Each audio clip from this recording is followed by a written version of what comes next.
अरे 5-10% लोक जर एखाद्या झुंडीच्या द्वारे जर मुंबईला येत असतील, आम्ही तर 50% आहोत गावगाड्या म्हणायचे. हो थांबा 2 मिनिट, आम्ही काय राज्यकर्ती जमात आहोत?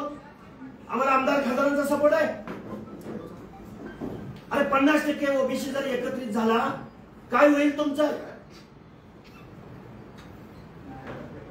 निश्चित मला या गोष्टीची जाणीव आहे की शोषित, वंचित, भटक्या मुक्त जाती जमाती, बलुते, आलुते यांच्यामध्ये एकीकरण खूप अवघड आहे.